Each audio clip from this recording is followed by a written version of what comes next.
a todos los y a toda esta historia que nos forjó a todos lo que hoy somos como ciudadanos ignacianos.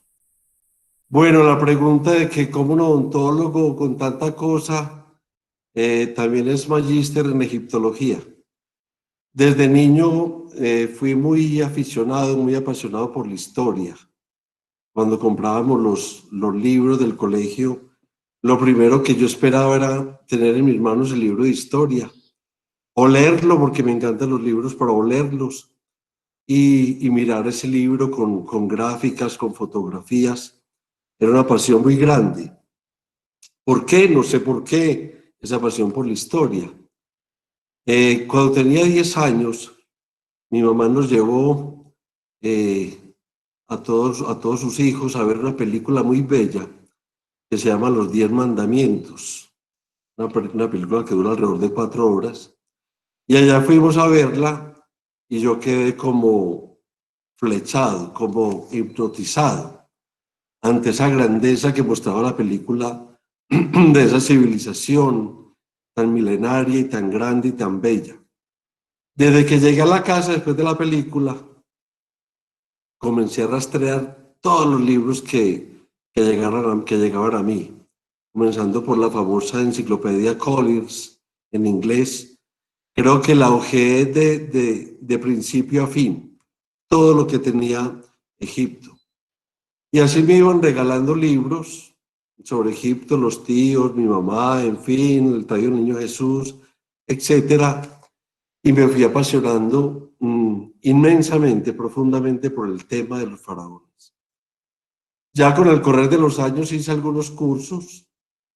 Cuando terminé mi pregrado de odontología, me desatrasé mucho en el estudio del Antiguo Egipto y ya con los posgrados y en fin, llegué a hacer ya una maestría, un estudio muy profundo de 3 años con la Universidad Complutense de Madrid.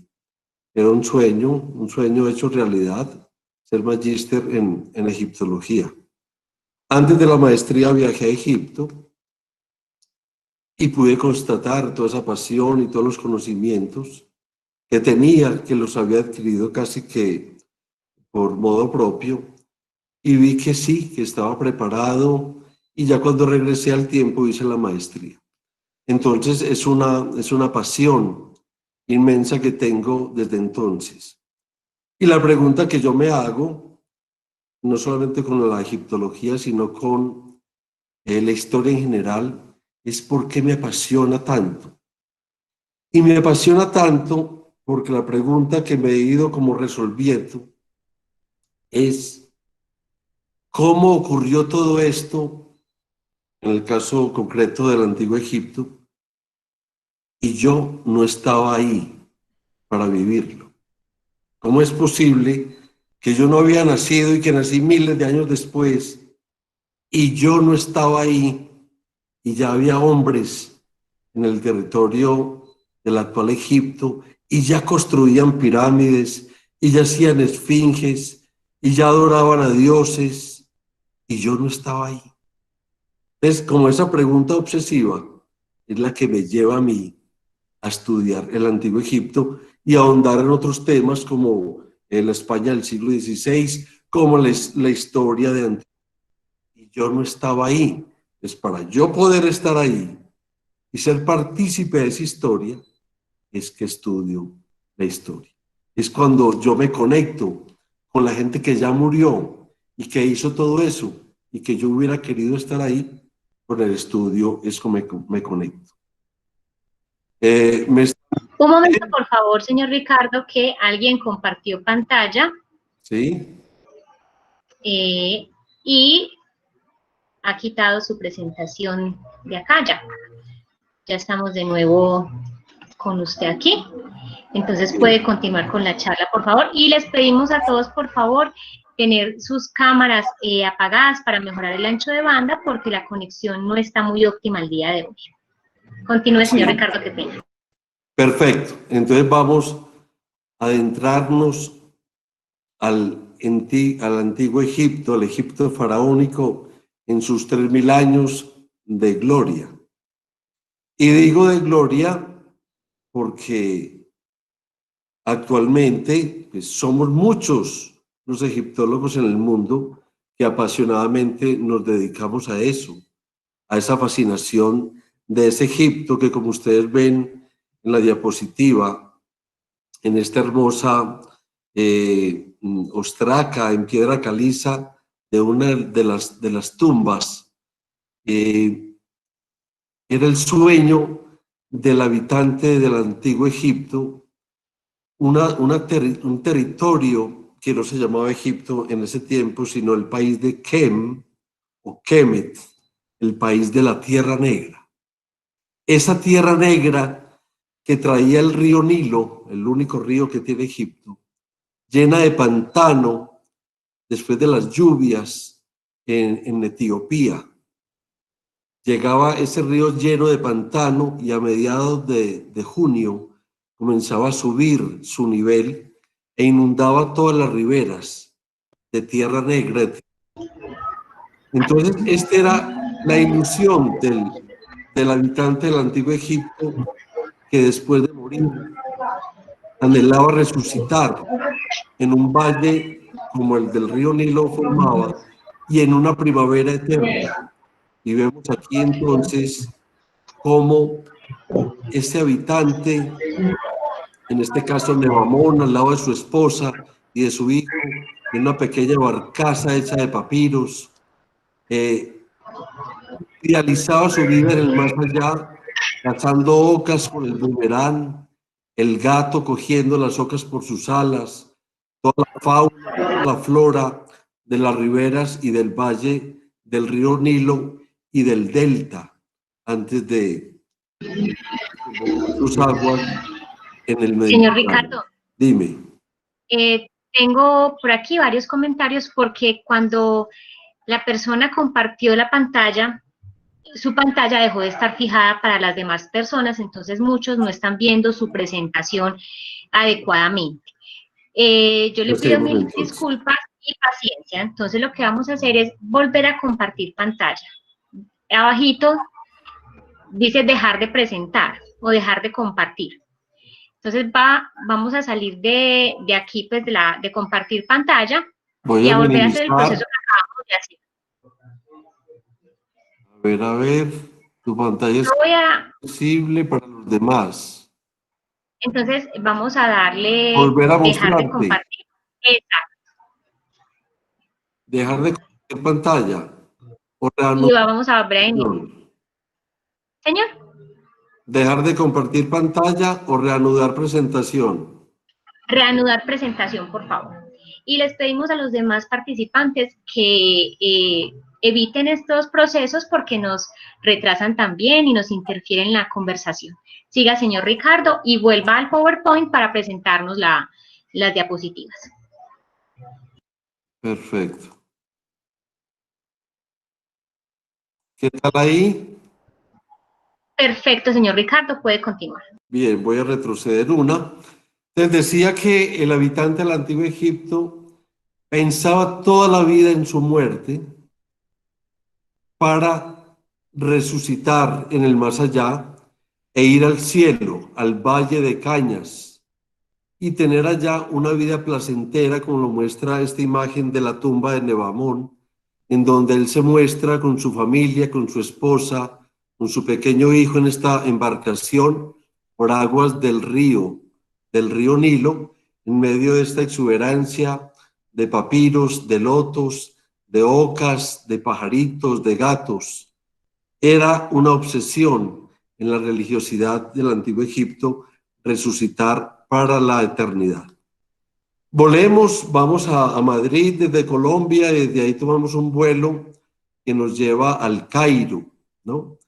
Y vemos cómo el actual Egipto, que era casi el mismo de entonces, tiene al límite norte el mar Mediterráneo, en el oriente el desierto arábico, en el occidente Libia y en el sur el Sudán.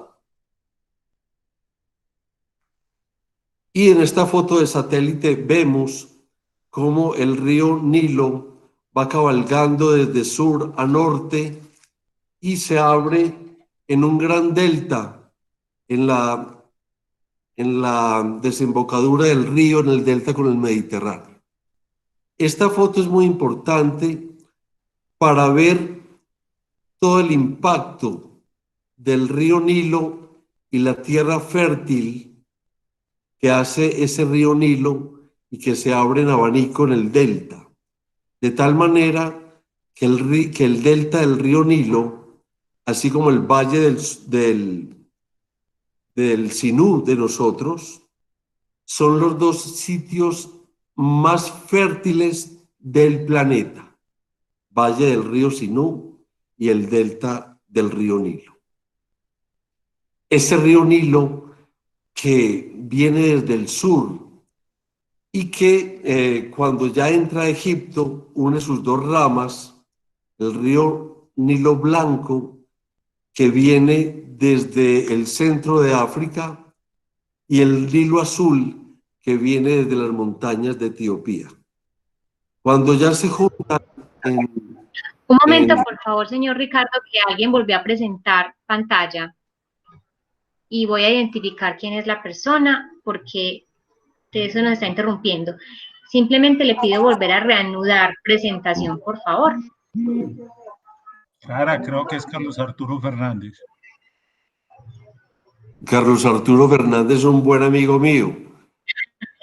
Sí, soy Pedro Peláez. No, pero es Carlos Duque Arrázola. Ah, bueno, muy bien. Voy a salir otra vez. Reanudar presentación. Sí, por favor, también a todos les pido que apaguen sus cámaras, excepto obviamente el invitado, para mejorar el ancho de banda, para que podamos tener una conversación más fluida con nuestro invitado. Simplemente en la mitad de sus pantallas van a ver la cámara y la opción de desactivarla. Por favor, la desactivamos para mejorar el ancho de banda. Y mantener los micrófonos en silencio, por favor, y evitar esto de presentar pantalla, que... hola. A ver, ahí y evitar viendo, ¿no? Aún no, señor Ricardo. María del Mar López, por favor, se desconecte. Reanudar presentación, listo. Ahora apagar tu pantalla, tu cámara, sí, señor, ya. ¿Qué tal ahora? Ya está perfecto, ya volvamos entonces donde estábamos. Bueno, bien juiciosos, pues, amigos míos. Vamos, pues.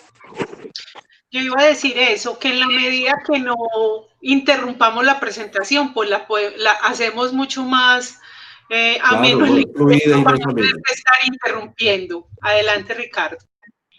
Perfecto, entonces ese río Nilo, que viene del río Nilo Blanco, del lago Victoria en el centro de África, y el Nilo Azul, que viene de las montañas de Etiopía, se juntan en Jartum, que es la actual capital de Sudán. Y ahí ya se juntan un solo río, el río Nilo, que cabalga por todo el actual y el antiguo Egipto. Ese río Nilo, que va desde el sur al norte y desemboca en el Mediterráneo en el delta, no recibe en todo su trayecto ni un solo afluente. Los antiguos egipcios no lo llamaban el Nilo, sino que lo llamaban el río, porque no tenían que de otra quebrada, ni el río Medellín, ni el Cauca, ni el Magdalena, no, el río, el único río. Por eso Heródoto, cuando visita a Egipto en la antigüedad, en el año 450 a.C. aproximadamente, ve esa grandiosidad de Egipto. Egipto era milenario en su cultura. Ya las pirámides, cuando Heródoto visita Egipto, las pirámides tenían más o menos 2000, 2200 años de haberse construido. Y Heródoto, el padre de la historia, en el libro segundo de historias de él, dice: Egipto es un don del Nilo, es un regalo del Nilo. Sin ese Nilo, Egipto sería un desierto. Y por eso en esta vista linda, tomada desde un globo, vemos esos márgenes del Nilo verdes, pródigos en naturaleza, abonados con ese humus que viene de Etiopía, gracias a la inundación anual, que ya hablaremos de eso. Ese Nilo. Señor Ricardo, qué pena con usted, y me da mucha pena porque su narración está muy hermosa, perfecta, esto es un recorrido muy lindo, pero definitivamente las personas no nos están comprendiendo, alguien volvió a compartir pantalla, Rodrigo sí compartió pantalla, por favor no lo vuelvan a hacer porque esto nos retrasa mucho la presentación y esto es una charla grabada, entonces todo se retrasa. Pues vamos a iniciar el proceso de Ricardo y por favor con mucho respeto para que esto no vuelva a suceder. Qué pena, pero sí tenemos, ya pues son varias veces que hemos tenido que interrumpirle a Ricardo y a nosotros como organizadoras de esto, la verdad es que nos da muchísima pena con el expositor y con los demás asistentes, pero nos vemos en la necesidad de que si esto sigue pasando, nos toca decirle a la persona que lo está haciendo, así, a micrófono abierto, señor fulano de tal, por favor, déjenos la presentación, porque ya se ha presentado varias veces, entonces...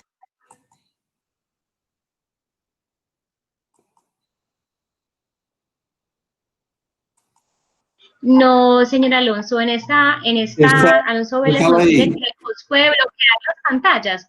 En esta plataforma yo no puedo bloquear las pantallas de nadie. Puedo bloquear el sonido, pero no las pantallas. Entonces, por favor, les pedimos mucho respeto con nuestro invitado para que podamos continuar.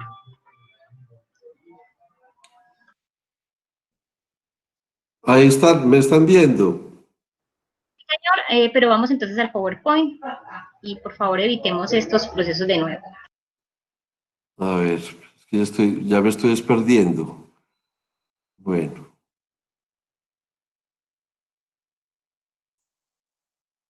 A ver cómo vuelvo a mi presentación. ¿Me pueden ayudar? En este momento dejo de presentar, entonces volvamos a los 3 punticos de la derecha abajo, presentar ahora, toda la pantalla completa.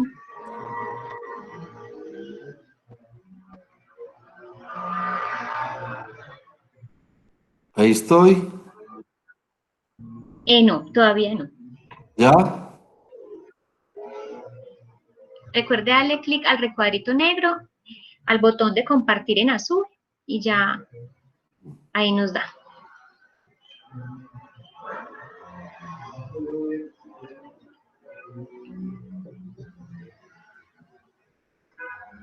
Ahí. Perfecto, señor Ricardo, muchas gracias. Ahora volvamos al PowerPoint y listo. ¿Bien? Sí, señor, perfecto, ya estamos en el Nilo. Muy bien. Entonces, ese río Nilo, que mide aproximadamente 6.650 kilómetros, que es uno de los más largos del mundo, es el que da la vida a Egipto y al antiguo Egipto. Porque miren esta foto, por ejemplo, del desierto. Y esta foto del desierto no es muy lejos del río Nilo. Está el desierto en completa intimidad con toda esta vegetación. Y aquí vemos el agua que está dada por canales que vienen desde el río Nilo.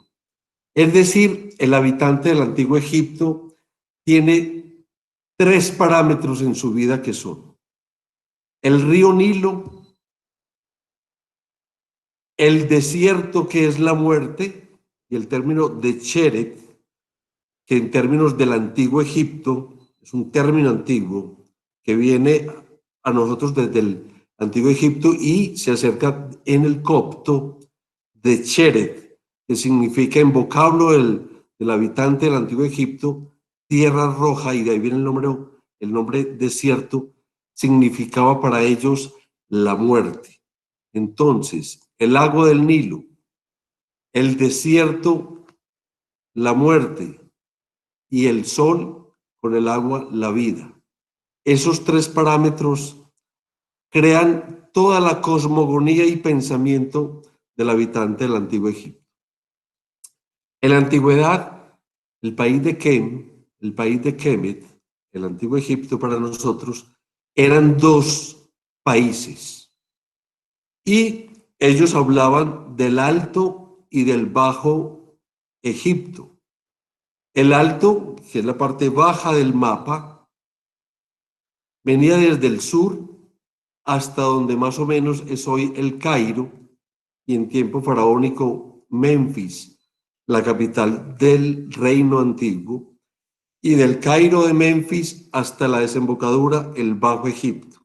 ¿Por qué alto al sur? Porque el río corre del sur al norte. Es más altas las tierras del sur y más bajas las del norte. Entonces eran dos reinos y en algún momento de la historia se unifican, como lo vamos a ver. Los egiptólogos y la egiptología tienen un origen y comienza cuando Napoleón en 1798 decide en secreto invadir Egipto. Egipto era un protectorado inglés y sus grandes enemigos eran los ingleses. Por lo tanto, Napoleón quería apoderarse de Egipto, no solamente por su historia, sino por toda esa agricultura que también llamó mucho la atención de los romanos en su momento. Entonces Napoleón toma más o menos unos 15.000 soldados, muchísimas naves, y tiene el acierto de convocar una pléyade de personalidades de los más altos estándares en el conocimiento de la época en Francia.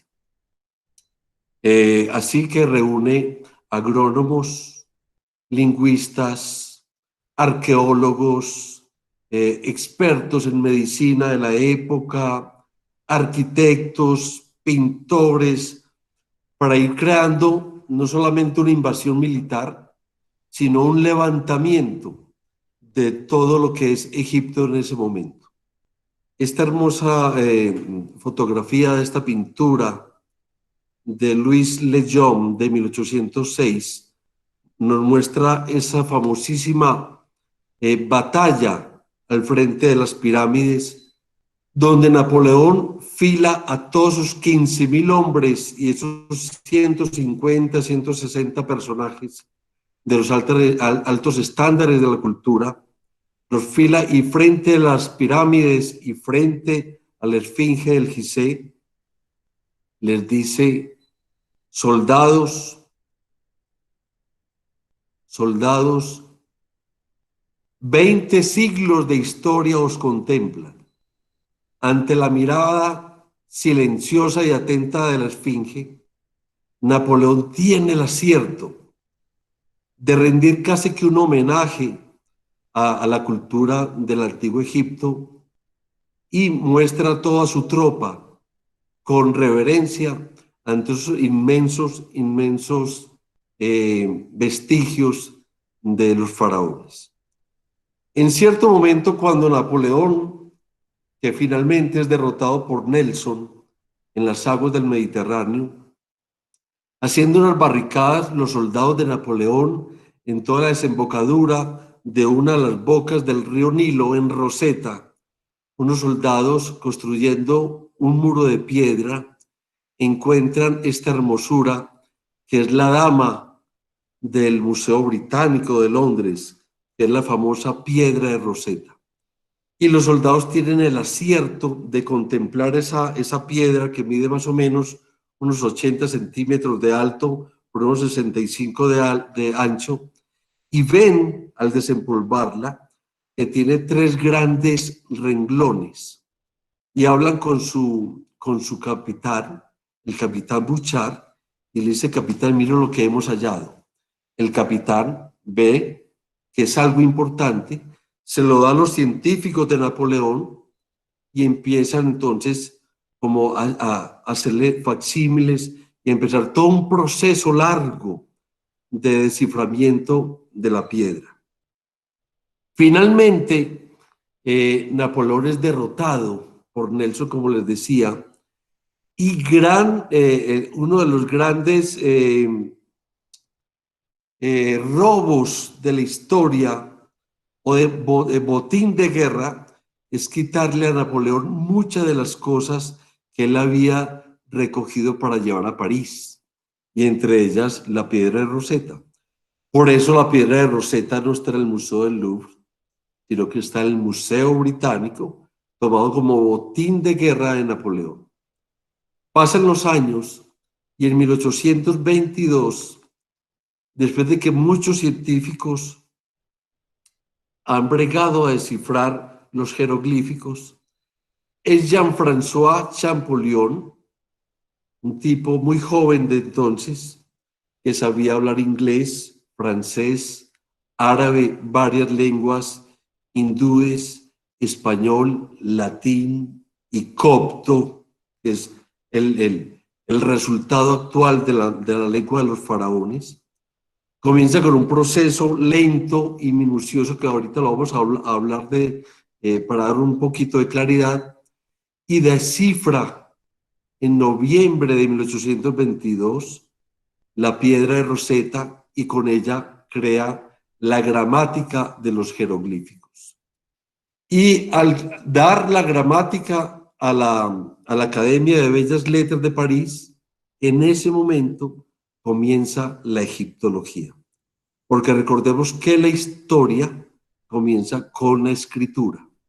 Y en ese entonces los visitantes, los turistas romanos, y antes de Roma los griegos, y antes de los griegos los hicsos y los hititas, etcétera, iban no solamente como militares, sino como turistas, y veían todo esto, pero cuando ya, como lo vamos a ver posteriormente, se silencia la lengua de los faraones, pasan miles de años hasta que François Champollion lo descifra, y es como si le pusiéramos volumen a todas las piedras y a todos los monumentos de Egipto, y toman voz para que todos nosotros sepamos qué dejaron en piedra los faraones y los sacerdotes.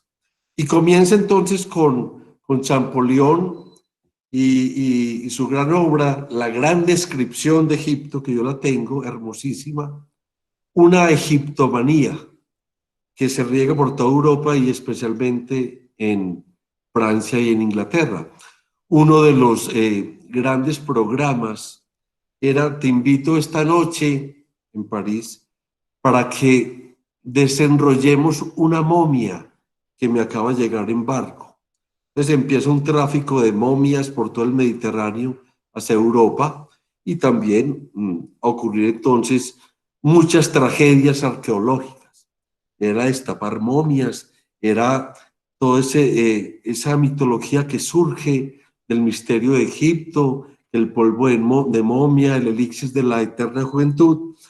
Y también surgen grandes científicos, grandes egiptólogos. Aquí está el padre de la egiptología moderna, Carl Richard Lepsius, junto a sus escritos, gente que pasa muchísimos años. Aquí está Mariette, un arqueólogo francés que funda el origen del Museo de Boulac, que es la génesis del actual Museo del Cairo. En la actualidad están terminando un museo que se retrasó mucho en el Cairo con la primavera árabe, pero esperemos que el año entrante o dentro de 2 años se abra ese gran museo junto a las pirámides, casi todo el museo subterráneo, solamente emerge un poco para no competir con la altura de las pirámides, y casi todo el tesoro de Tutankamen que está en el Museo del Cairo pasaría para este museo. Sea entonces el motivo para regresar a tierra de faraones. Y miremos en esta fotografía a Arthur Weibel, uno de los grandes egiptólogos, al lado de Teodoro Davis, uno de los grandes excavadores del Valle de los Reyes. ¿Y qué dice este? Sería imposible tratar de poner por escrito las impresiones que llega a producir entrar a un gran sepulcro egipcio tan sensacional. No se puede describir el silencio, el eco de los pasos, las sombras oscuras, el calor, el aire irrespirable, ni hablar de la sensación de tiempo inmenso, tan penetrante que conmueve infinitamente. Y en 1922, 100 años después de que Champollion descifrara la piedra de Rosetta y escribiera la gramática de los jeroglíficos, Howard Carter, con la ayuda de Lord Carnarvon, después de excavar 7 años en el Valle de los Reyes que queda al otro lado del río, en la hermosa ciudad actual de Luxor, más o menos en el centro, un poco más al sur, en el Valle de los Reyes, encuentra la única tumba casi intacta de un faraón, y con ella todo su tesoro, la magnífica mascarilla en oro macizo con incrustaciones de lapislázuli y otras piedras, con sus damas protectoras, el buitre y la serpiente, esperándonos más de 3000 años a ser descubierta en el silencio y en la oscuridad infinita de esa tumba. Los tesoros de los faraones, los tesoros milenarios del tiempo del Antiguo Egipto. Veámonos un poquito más académicos, porque la cronología ya con la egiptología, gracias a Champollion, hacemos un cronograma, y gracias a que se encontraron también unos papiros escritos por un faraón, por un sacerdote, perdón, del período tolemaico, que es este de abajo que estoy señalando, que comienza con la llegada de Alejandro Magno y termina con los romanos, pero con la última reina de ese periodo, que es Cleopatra. Pues Manetón era un sacerdote de esos 300 años tolemaicos muy importantes, y él era un historiador. Entonces, en tiempos de Manetón, en tiempos de Cleopatra, en tiempos de uno de los Ptolomeos, Manetón escribe la historia de su pueblo. Lo escribe en griego y también en demótico, escritura más popular de los faraones, y él mismo académicamente divide la historia en estos periodos. Un periodo predinástico antes de las dinastías, 5000 años antes de Cristo, hasta los 3100 antes de Cristo, un periodo arcaico, cuando se unifica Egipto, cuando los dos reinos del Alto y el Bajo Egipto, en cabeza de Narmer o de Menes, el primer faraón, unifica y crean la primera dinastía, un periodo antiguo, donde se construyen las 3 famosas pirámides de Keops, Kefren y Miserino, y los periodos intermedios que van entre el antiguo, el reino medio, el reino nuevo, periodos intermedios de crisis, de invasiones extranjeras en el antiguo Egipto, de guerras militares, pero también con unos grandes avances y entregas de esa gente que llegaba a invadir, pero que iba dejando su legado, como el carro de guerra, como la rueda. Ellos no utilizaban la rueda porque rodar en el desierto era muy difícil, se enterraba. Y un reino nuevo, donde están los grandes faraones de ese periodo, pues Tutankamón, famoso por su tesoro, su padre Akenatón, esposo de Nefertiti, Ramsés II, como lo vamos a ver ahora, una época baja de invasiones y un periodo, como les decía, greco-romano. Y para hablar de Egipto, entonces nos tenemos que pegar de unas fuentes, y las fuentes son, en mi concepto, los monumentos y la estatuaria que encontramos, la literatura para poder leerla, los objetos de las tumbas, las momias y sus sepulturas. Aquí vemos el Museo Actual del Cairo, muy hermoso, no caben las cosas, desordenado, podrían tenerlo mejor, pero ahí vamos. Entonces, como fuente histórica están los monumentos y la estatuaria.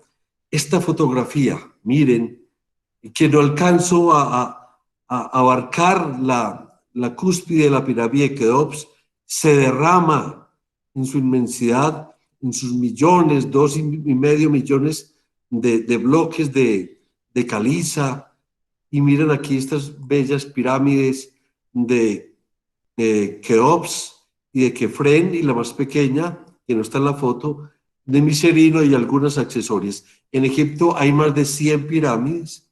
Estas 3 son las más importantes. Todas ellas tenían un recubrimiento en piedras de granito, pero milenariamente, hasta este siglo, tal vez el siglo XX, los habitantes muy pobres de Egipto iban arrancando esos pedazos de bloques para construir sus propias habitaciones. Miremos esto, pirámides construidas en el 2600 al 2465 antes de Cristo. Por lo tanto, tienen en la actualidad 3620, si nos vamos a ceñir a esta cifra, 3620, de tal manera para que se impacten en el tiempo del antiguo Egipto. Cleopatra muere en el año 30 antes de Cristo. De tal manera que cuando Cleopatra nace y muere, ella conoció unas pirámides que ya tenían 2600 años de haberse construido.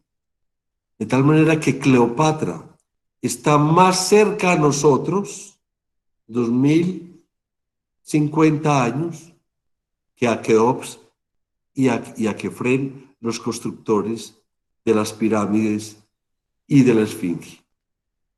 Estos monumentos como fuente histórica son fundamentales, nos dicen cómo vivían, qué soñaban, qué sentían religiosamente para poder construir estas tumbas para su gran señor, el faraón, el señor de señores, el representante del Dios en la tierra, el Hijo de Dios en cierto momento en la historia egipcia, en la historia, construidos durante 20 años por 20.000, 30.000 obreros campesinos que en el tiempo de la inundación trabajaban en la empresa real del Estado, que eran las tumbas del faraón, las esfinges, los templos mortuorios y fúnebres, el templo famoso de Ramsés II, el Abu Simbel, al sur de Egipto, a orillas del lago Nasser, como lo vamos a ver. Este mapa, este diagrama es importante para darles un concepto fundamental. El sol para ellos, Ra, que es la representación del Dios, nace en el oriente, como siempre, como en Medellín, por las montañas de Santa Elena, y muere por las montañas del Padre Amaya. Pues aquí, obviamente, por el oriente, nace el sol, madura en el cenit y muere en el occidente. De tal manera que los muertos van a morir al occidente, y todas las construcciones fúnebres del antiguo Egipto lo vamos a ver en el margen izquierdo, en el margen occidental de Egipto, y el margen oriental, donde nace el sol, donde nace la vida, están las ciudades de habitación y los templos religiosos para el culto de los dioses, representando esos templos siempre la creación del universo. Templos tan grandes como el Abu Simbel. Si yo me paro en este momento para dar escala, más o menos tendría esta estatura, más o menos por aquí, y aquí me paro y hasta aquí llegaría yo. Estos templos tan hermosos y en este caso desarmado como un queso en tajadas, fue rescatado de las aguas, como vamos a ver, rescatado y puesto en una isla más alta para que las aguas del lago Nasser, después de la represa de Asuán en el año 60, no lo inundara, y vuelto a armar paso a paso como un rompecabezas. Templos tan bellos como el templo de Karnak, el templo más grande religioso construido jamás por la humanidad, ¿sí? Aquí estábamos entrando para ver amanecer en el templo de Karnak, y mira al fondo en el Santo Santorum, el sagrario, la parte más sagrada, donde habitara la estatua del dios Ra, Amón-Ra, perdón, el Santo Santorum, para recibir los primeros rayos de sol al amanecer. Y con toda esta avenida de esfinges por donde entraron los faraones. Cuando uno entra a Egipto, al menos yo, siento que estoy pisando tierra sagrada, tierra sagrada. Una civilización que duró 3.000 años metida en toda su concepción religiosa.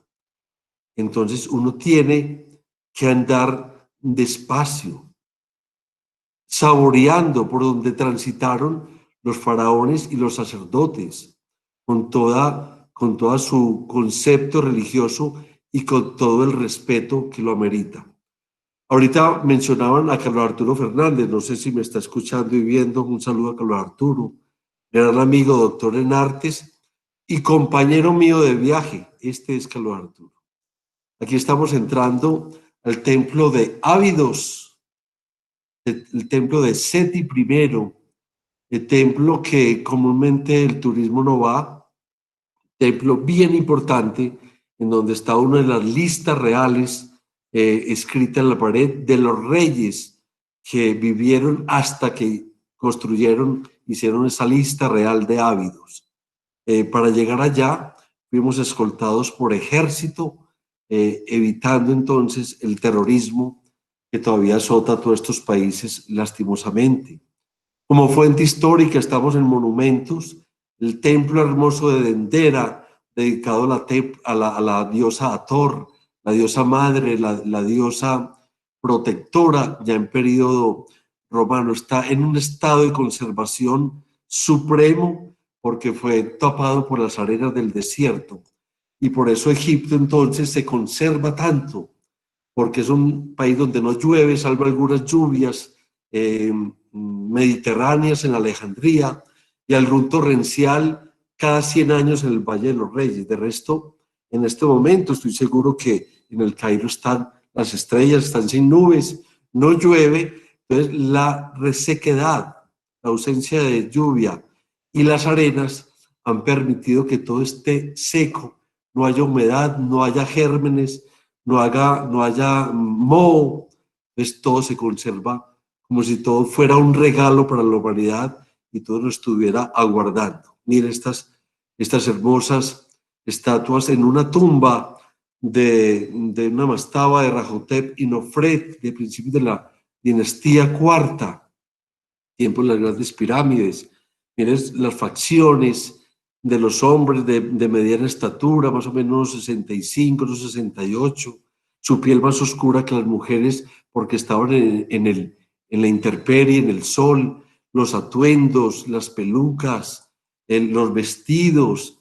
Miren esta estatua hermosa de Kefren, encontrada casi que a los pies de la esfinge, como si estuviera acabada de tallar en una piedra rocosa, una roca durísima, y detrás de la cabeza Horus, el emblema de la realeza, el dios Horus, hijo de Isis y de Osiris.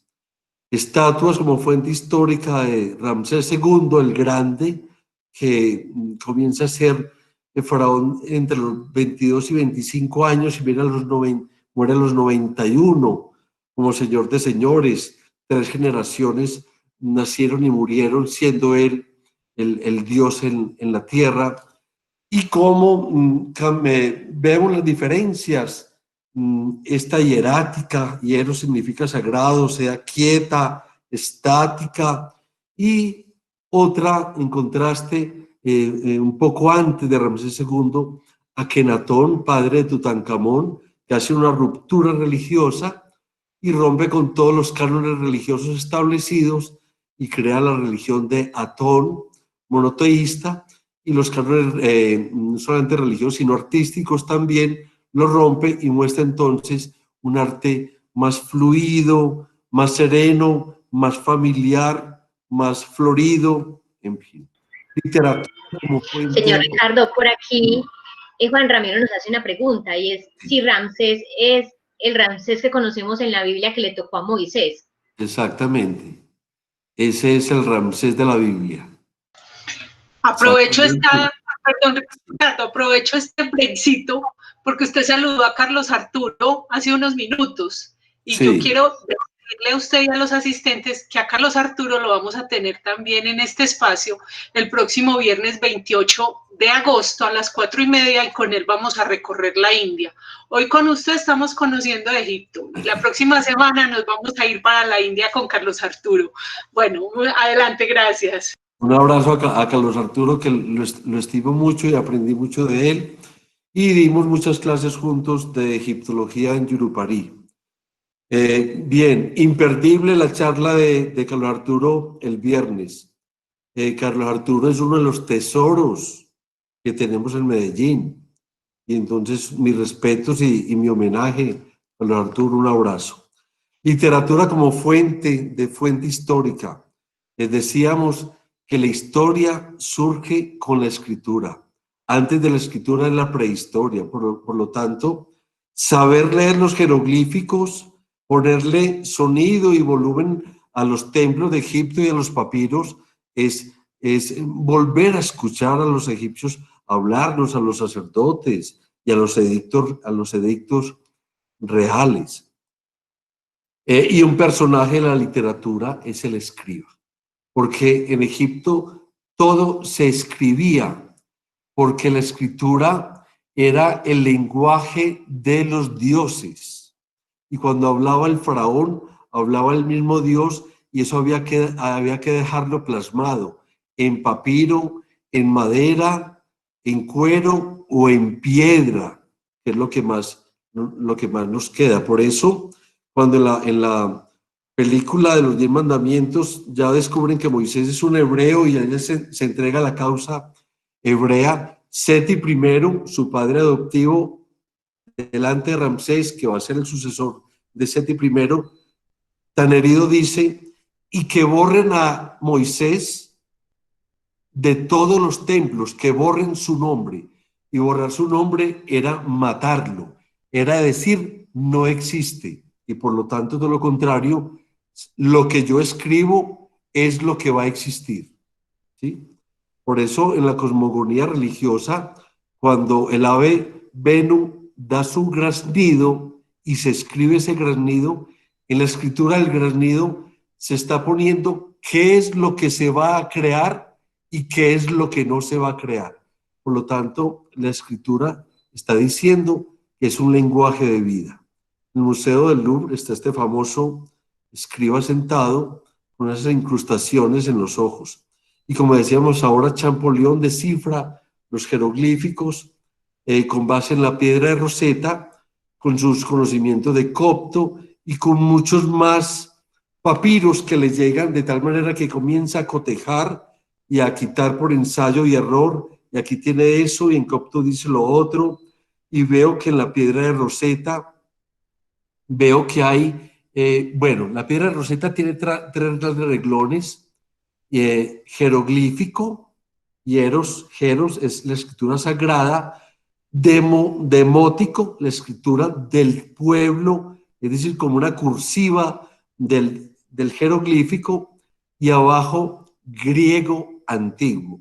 Y Champollion hablaba griego antiguo, por lo tanto Champollion sabía qué decía ese parágrafo de la piedra de Rosetta y leía que era un edicto de Ptolomeo V Epifanes, un edicto real, y veía que en ese edicto se mencionaban el mismo número de veces los nombres propios de Ptolomeo y de Cleopatra. Varias Cleopatras hubo, 7 Cleopatras en la historia de Egipto, y la última es la conocida, la Cleopatra VII, la amante de Julio César y Marco Antonio. Entonces él dice, hay tantos nombres propios y veo que coinciden con unas bolitas que yo veo, unos cartuchos, los llamo cartuchos porque es parecido como a ese copito Johnson gigantesco, el cartucho en francés, con el que rellenan los cañones de pólvora y de munición para explotar. Parecen unos cartuchos. Entonces los bautiza cartuchos y ve que está el mismo número de veces en la parte hierática. Entonces Conclusión, esos cartuchos guardan nombres propios. ¿Y los nombres propios cuáles son? Los de Cleopatra y Ptolomeo, y empieza a desglosar con el copto. Y otros, obelisco, empieza a hacer relaciones muy complejas hasta que descifra entonces, en noviembre del 22, los jeroglíficos y escribe la gramática de los jeroglíficos. Cuando él llega a la Academia de Bellas Artes, a la oficina, y entrega por escrito, aquí está la gramática descifrada de los jeroglíficos. Dicen que Champollion, Jean-François, se desmaya y entra en un estado comatoso que dura 10 días. Y eso es verdad, eso no es cuento. De todo ese desgaste intelectual que tuvo él y esa pasión para descifrar.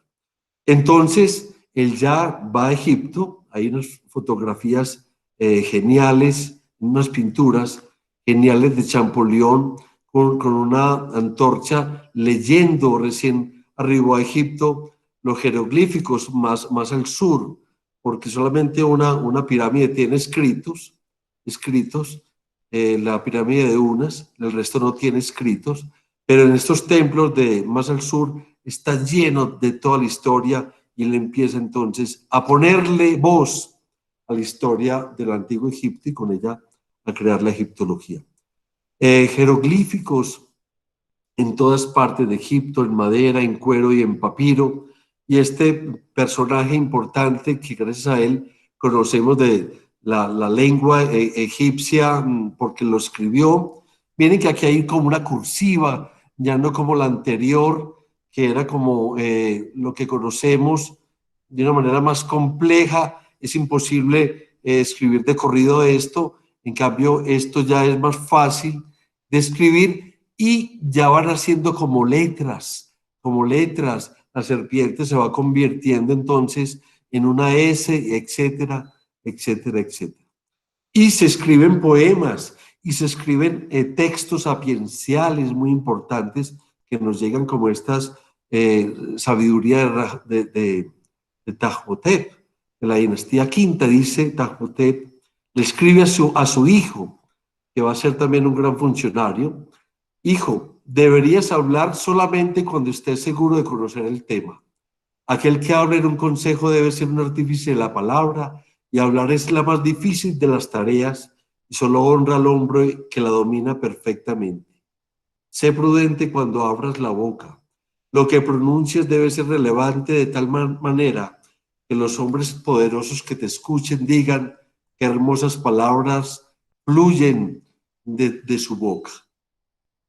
Todo está con jeroglíficos, todo para darle vida. Y una poesía erótica: el amor de mis deseos está a la otra orilla. ¿De dónde? Del río. El único río nos separa aguas tumultuosas.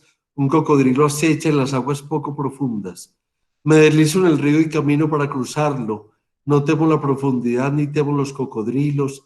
El río es para mí como tierra seca. El amor me da fuerzas, el amor es mi amuleto.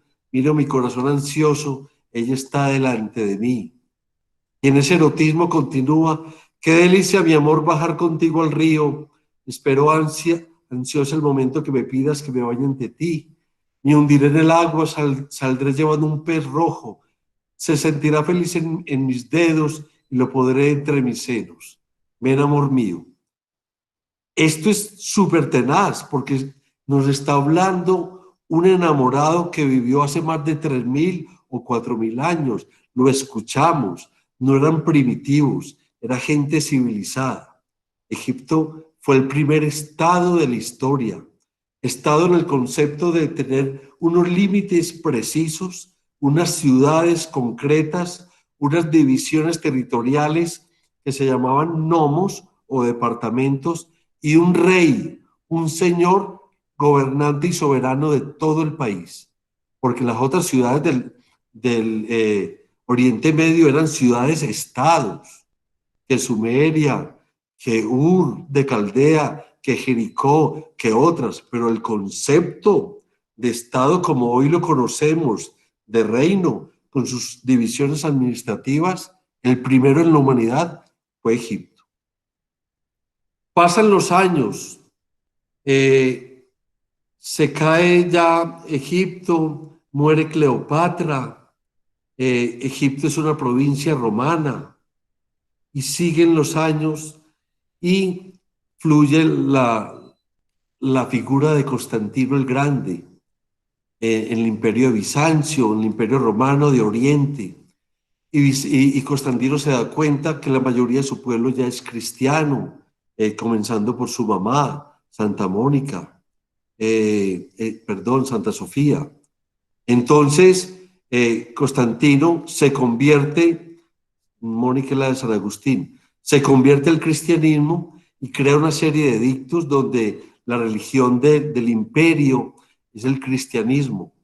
Después de Constantino, a la muerte viene Teodosio I, emperador de Bizancio, y crea un edicto más o menos en el año 93, en el año 500, no estoy muy seguro, y en el edicto reza que bajo pena de muerte nadie puede comulgar con otra religión sino es la cristiana. Y en el 594 otro emperador, Justiniano, crea otro edicto, y ese edicto, también bajo muerte, llega con sus funcionarios a Egipto y llega a este templo hermoso de Isis, la reina, la diosa madre de Horus y esposa de Osiris, donde habitan todavía sacerdotes, año 594 de nuestra era, ¿cierto? Comenzando ya entonces los inicios de la Edad Media, con la caída del Imperio Romano. Allí están los últimos sacerdotes que rezan a los dioses de Egipto y los últimos sacerdotes que saben hablar la lengua del antiguo Egipto y que saben escribir la lengua de los faraones. Es el último reducto en tiempos ya cristianos de la historia hablada y vivida del antiguo Egipto.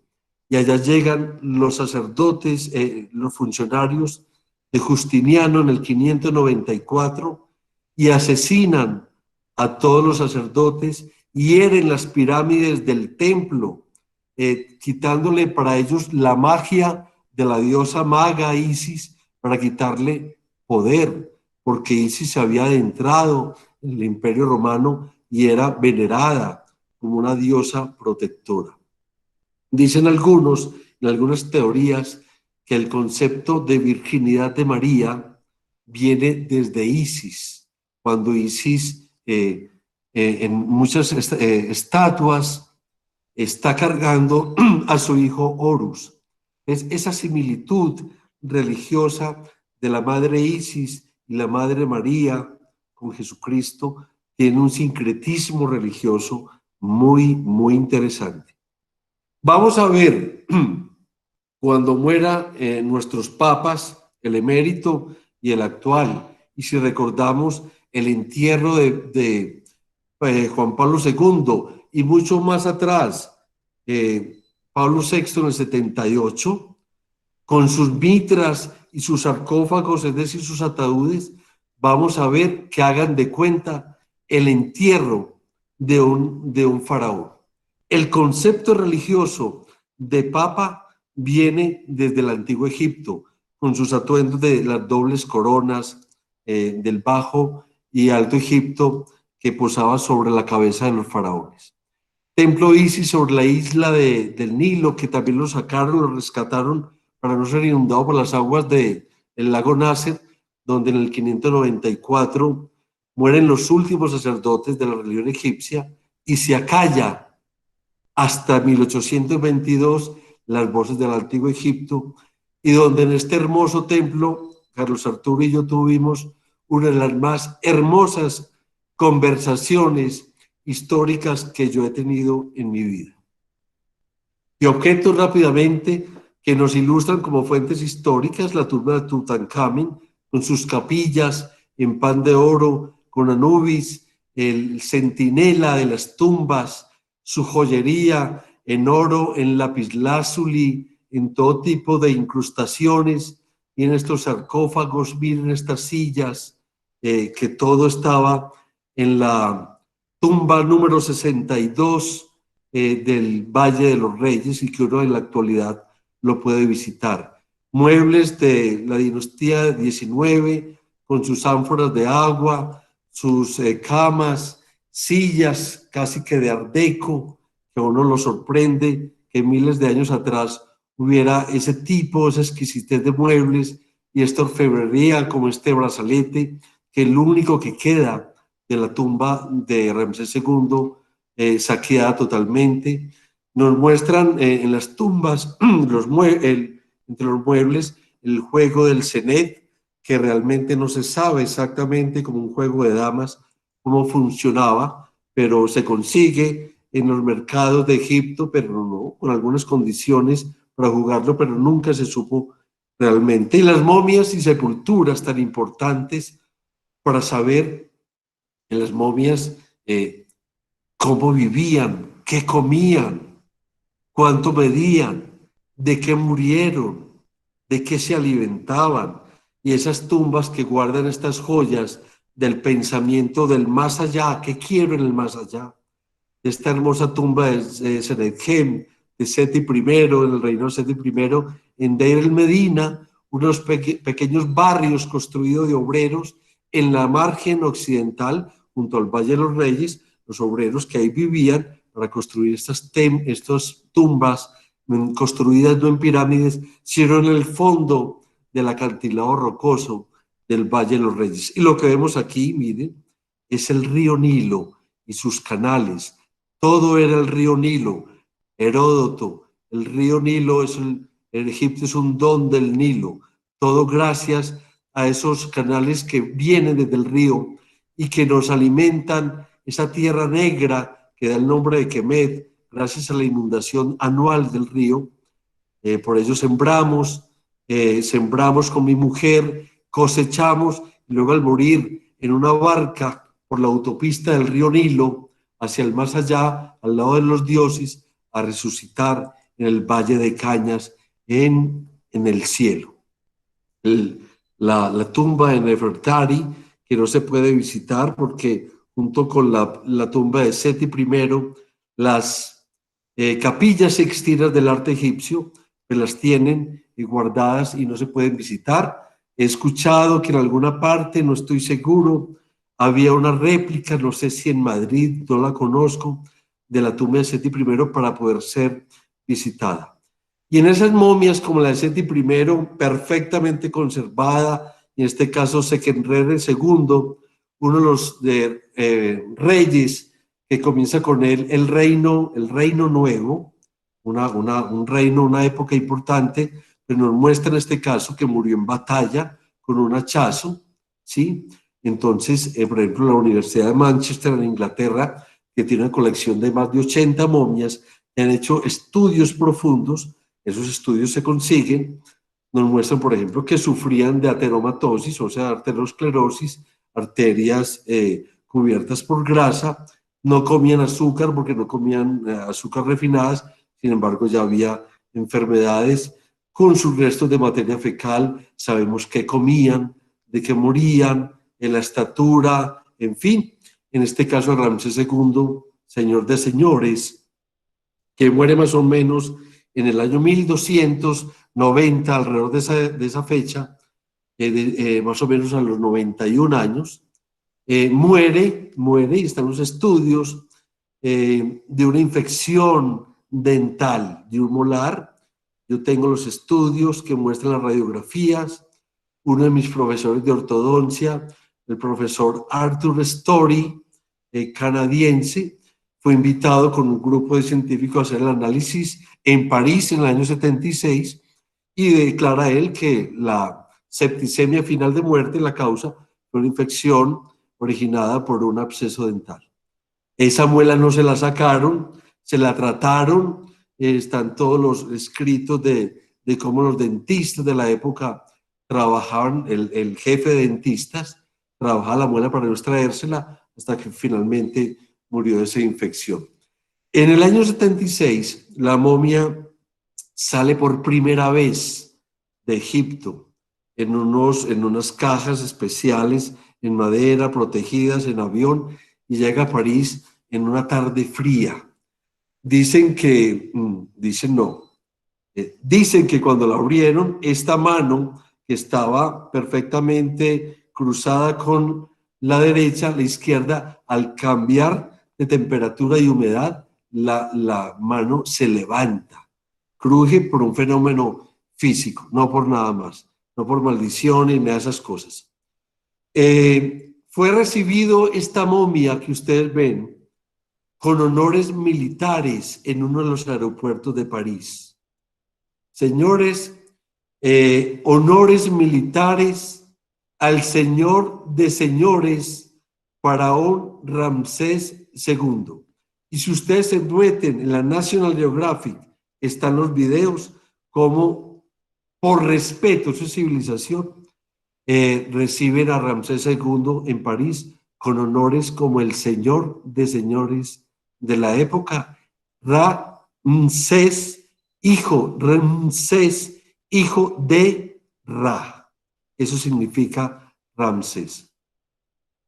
Y en esas tumbas, que era el aposento para poder viajar al más allá, y ese cuerpo momificado, para que el alma que ya está en el cielo pueda regresar tantas veces pueda a recibir las ofrendas de sus familiares, y por eso necesitaban el cuerpo para tener su vida en el más allá y su vida también en el más acá, con el Ba, que es el espíritu, y el Ka, que es la personalidad, tuviera entonces asiento entre sus familiares. Y ese sueño del renacimiento, de la vida eterna, que tantas noches puso en vela a los habitantes del antiguo Egipto y que está en los papiros, en el libro de los muertos, que es un libro de ensalmos y plegarias y de acertijos descifrados para que ellos puedan sortear ese viaje complejo con monstruos y con cavernas y con ríos subterráneos, puedan surgir efecto y brincar después de un juicio divino ante Osiris, llegar al más allá. Un poco de prehistoria, hay vestigios desde los 100.000 años antes de Cristo, de lo que eran antes bosques y que hoy desierto, y que a medida que se fueron secando esos bosques, desertizando, se fueron reuniendo todos esos pueblos que estaban esparcidos por el actual desierto del Sahara, hasta que más o menos en el año 10.000, 9.000, se encuentran todos juntos ante la única fuente de agua, que es el río Nilo.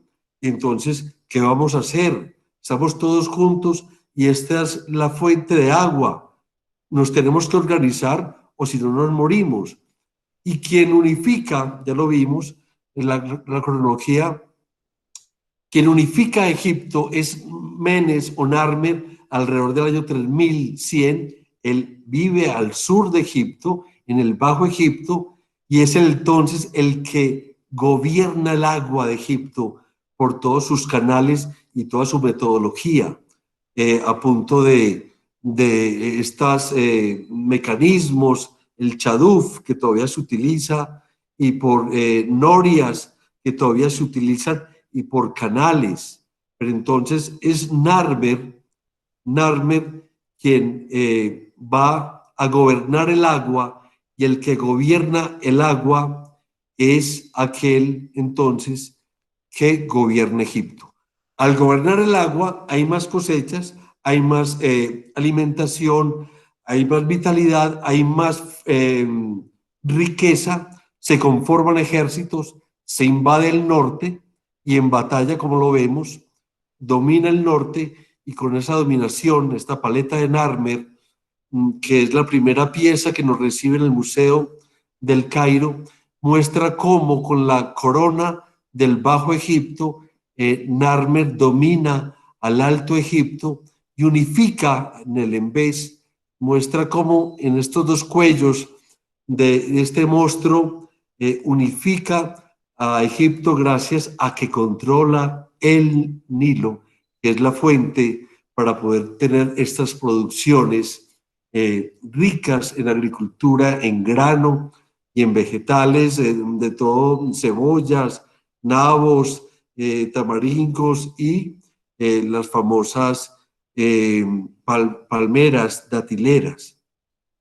Es Egipto que, como lo dice Heródoto, es el don del Nilo, y empiezan dominando el Nilo a mirar la inundación milenaria que empieza a partir más o menos del 21 de junio, cuando comienza el verano, y la estrella Sotis, para otros Sirio, se ve antes del amanecer en el horizonte de oriente, y cuando destella el sol, se pierde por la luz del sol esa visión de la estrella. Ahí comienza con las lluvias de Etiopía a crecer el Nilo. Y la crecida del Nilo es algo divino, es para ellos una epifanía, es una expresión sagrada de los dioses, y empiezan entonces a crear unas piedras como esta, la piedra de los anales, como el año pasado la dimensión, la altura por los nilómetros vino por aquí, hace 2 años fue por acá, vamos a proyectarnos, si este año en septiembre va por aquí, esperamos que en noviembre esté por acá, y ya empiece a descender, y con esas inundaciones, las tierras aledañas del río se llenaban de pantano, y cuando ya bajaban las aguas, esa franja negra que da el nombre del país de Kem, o Kemet, el país de la tierra negra, era la franja cultivable. De tal manera que si había poca inundación, había poca fertilidad de las tierras, pocas cosechas y hambrunas. José en el Antiguo Testamento le dice al faraón: las 7 vacas flacas es que vienen 7 años de hambrunas, posiblemente asociado a 7 años de pocas lluvias en Etiopía y poca inundación del río Nilo, y pobreza entonces al no tener tierras cultivables, y sí un gran desierto.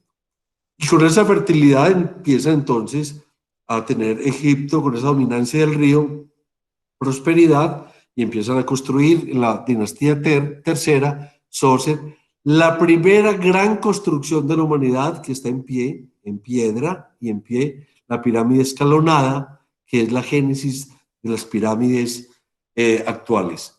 Pues tan importante es el Nilo que en los años 60, Egipto en unión con la Unión Soviética crea la gran presa de Asuán, donde corta el río Nilo para crear una gran lago, que es el lago Nasser, ¿sí? Aquí lo vemos rodeando la isla de Filé, donde tuve la conversación, templo de Isis con Carlos Arturo, salvada de las aguas para no ser inundada, y por eso Egipto tiene asegurado por 100 años su fuente de agua, porque ya la controla. La inundación llega hasta ahí, de ahí hacia el norte no hay inundación, pero abren sus canillas, sus grandes llaves para controlar el volumen y la altura del río Nilo, y con ello su agricultura. Templo de Usimbel en el lago Nasser, uno llega en barco hasta acá, o en carro por avión, después se baja y carro, o en barco, es una hermosura. Y la historia de la religión egipcia, que es lo que hace que el pueblo tenga esa historia de 3000 años. ¿Y por qué? No voy a ahondar en la religión, que es bastante profunda, es lo que más me gusta de Egipto, su religiosidad. Soy yo cristiano católico, pero vinculado al respeto religioso del antiguo Egipto. El milagro de la vida en medio de un desierto. Para mí, ese fue mi tesis de grado, es la religiosidad que emana, como dice Heródoto, un don del Nilo, pero el egipcio, asombrado del milagro de un desierto. Uno en Egipto puede pararse con la pierna izquierda en el desierto y con la derecha en la piedra, en la tierra negra, con lechugas. Hay una franja clara entre la vida y la muerte, y eso asombraba, a mi parecer, al egipcio, y por eso, ante el milagro, crea una expresión religiosa llena de epifanías, que son las distintas divinidades. El pensamiento religioso en la cultura del Antiguo Egipto, en mi parecer, surge del asombro y el agradecimiento ante la exuberancia de la vida en medio del desierto y de una sola fuente de agua que era y que es el río Nilo. Con esa religiosidad, pretender resucitar al más allá y obtener entonces la vida eterna. Y una vida eterna en medio de un sueño al lado, a las orillas del río Nilo. Muchos amuletos, mucha religiosidad, muchos dioses bregando a encontrar respuesta ante lo desconocido, ante el trueno, cuando caían esos truenos en lo que hoy es Alejandría, ante la resequedad, ante la inundación que a veces se sobrepasaba, ante la enfermedad desconocida, ante la pobreza. Entonces crean una cantidad de divinidades bregándose a encontrar respuesta a lo que no tenía una respuesta clara y científica, y para finalmente llegar de la mano de Horus con las llaves de la vida, el Ankh, ante el tribunal de Osiris y con Isis y Neftis, su hermana, y ante el juicio en una balanza, bregar así que su corazón pesara menos que una pluma de avestruz y conseguir el cielo. Una vida urbana muy tranquila y de pobreza y de campesinos en el arado, lleno de dificultades, llenas de corrupción como en la actualidad, llena de señores que iban a cobrar los impuestos, que llegaban al faraón y que mientras llegaban todo el mundo sacaba tajadas, pequeñas habitaciones hechas en cañas, en ladrillo cocido al sol, junto al arado, que cuando se inundaba las aguas se las llevaban, y construían rápidamente pequeñas habitaciones con techos de palmeras, y cuando estaban inundado el campo, que no se podía trabajar, los campesinos trabajaban en las pirámides, en los grandes templos, pagados por la corona, con trigo, con harina de trigo y cerveza, y de pronto algunos vegetales, inaniciones, gente rica como el habitante de estos jardines, de este papiro donde muestra su villa, siempre con el canal del río Nilo. Muestran en las maquetas en madera pues las tejedoras, casitas muy humildes, barrios hacinados, el concepto de familia, el esposo, la esposa, sus hijos, un concepto de la mujer muy grande, muy honorable, muy justo, tener a la mujer en un rango muy bonito. Y las ciudades, Egipto llegó a tener entre 3 y 4 millones de habitantes. Esta es la famosa ciudad de Luxor, ¿no? De Luxor, con sus templos de Karnak y el templo de Luxor, la avenida de las esfinges, sus lagos que daban al río Nilo, o sea, ciudades grandiosas. Faraones, hagamos un recorrido grande. ¿Y de quién es el faraón? El faraón entonces es una figura bien importante, es el dios en la tierra, y veamos sus signos. Las dos señoras protectoras que están en el Nemes, que es esa peluca, ese casco, su barba curva, que significa que ya está muerto, su cetro curvo del pastor que guía al ganado, el flagelo que también azota al ganado, y también se llama el quitamoscas, pero es el pastor que está guiando al pueblo.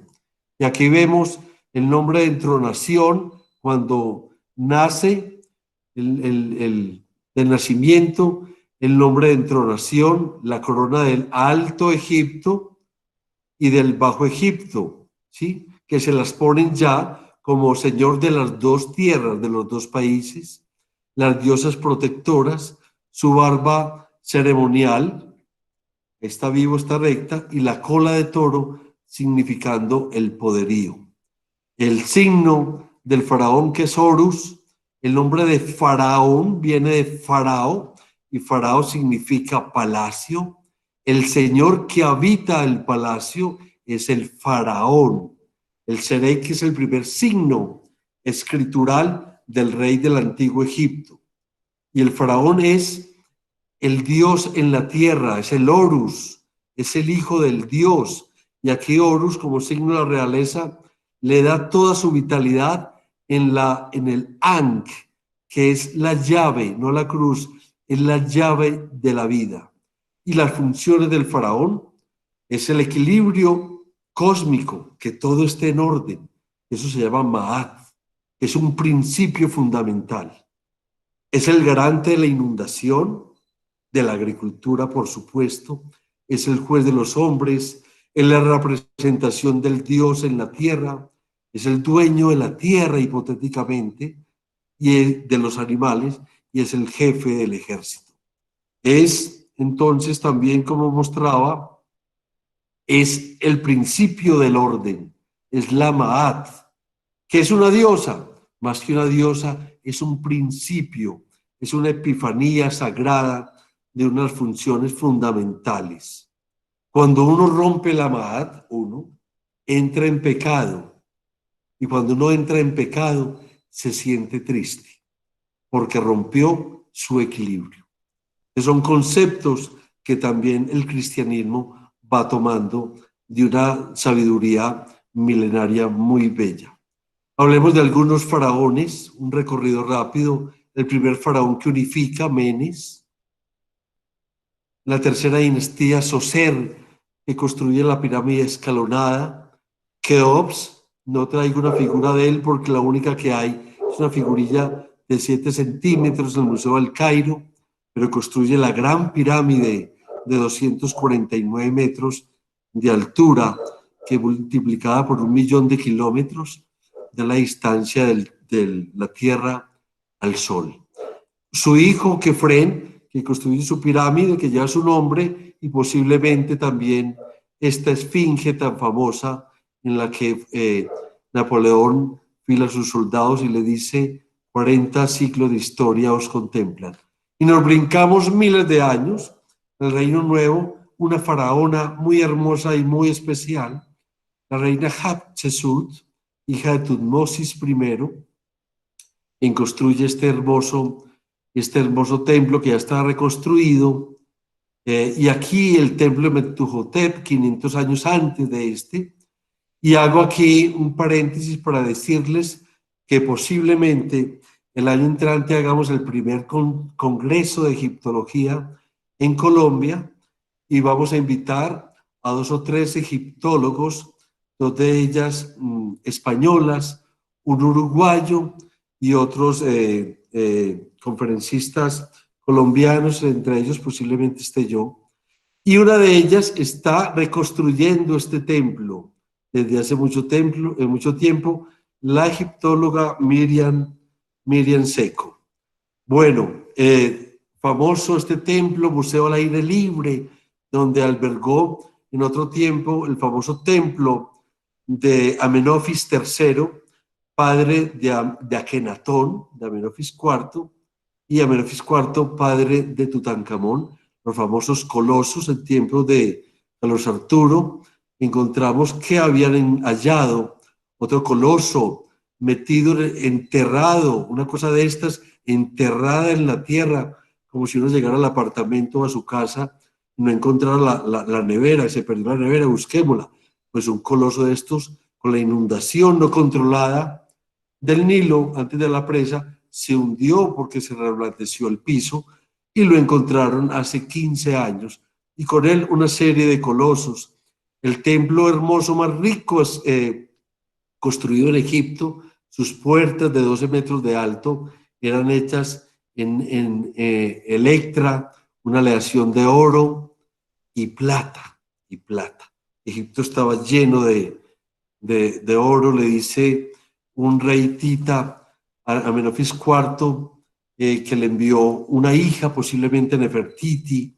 Le dice: ahí te envío a mis hijas, envíame oro en cambio de mi hija, porque el oro en tu reino es abundante como las arenas del desierto. Estaba enriquecido Egipto, era un país cosmopolita, una corte llena de embajadores, y en esa corte crece Akenatón, quien rompe con la religión tradicional, crea o lleva a un sitio más privilegiado el dios Atón. Escribe un bello himno que dice: Atón, tú que le has dado a los países extranjeros un Nilo en el cielo y a nosotros un Nilo en la tierra. El Nilo en el cielo, los países extranjeros, era la lluvia que no conocían en Egipto. Nefertiti, la famosa Nefertiti, posiblemente una princesa Mitanni de un país extranjero. Nefer, Nefer, bella, bella. Nefer significa la bella, y Nefertiti, Nefer, Nefer Uatón, Nefertiti, la bella ha llegado. Una hermosura. Esto está en el Museo de Berlín. Aquí en Medellín tenemos una de las 4 copias que se hicieron en 1912, la trajo el doctor Estrada. Yo tengo unos documentos de importación, las fotos originales las tengo en mi poder. El busto está en Medellín, en manos de sus nietos, un oftalmólogo, y ojalá la brinde, la lleve, la regale al Museo de Antioquia para hacerle una sala y una linda recibimiento con una gran exposición, una gran charla. Tutankamón con su esposa y hermana Akesenamón muere de 18, de 19 años, posiblemente de un accidente en un carro de guerra, una infección de una herida en una rodilla. Ramsés II el Grande, el que lo mencionan en la Biblia, en el Antiguo Testamento, y Pi Ramsés, la ciudad que habitó en el noreste de Egipto, Ramsés, lo que hoy son Avaris, y la construyó para estar más cerca de Asia Menor, de toda Palestina y todos esos países que eran sus aliados, ¿no? En un imperio grande, pero que nunca salían de vivir al lado del río Nilo, no concebían otra vida sino al lado del río Nilo. El Abu Simbel, escrito, construido por Ramsés II, aquí lo vemos, sus 4 estatuas hermosísimas, y al lado el templo a Nefertari, no confundir con Nefertiti, Nefertari, la muy amada, construido por Ramsés II. Aquí el acercamiento que ya lo hemos visto, su momia. Y brincamos miles de años, cuando Alejandro Magno, persiguiendo a Darío de Persia, que había invadido Egipto, llega a lo que hoy es Alejandría. No existe Alejandría en su entonces, posiblemente Memphis y otras ciudades de Egipto.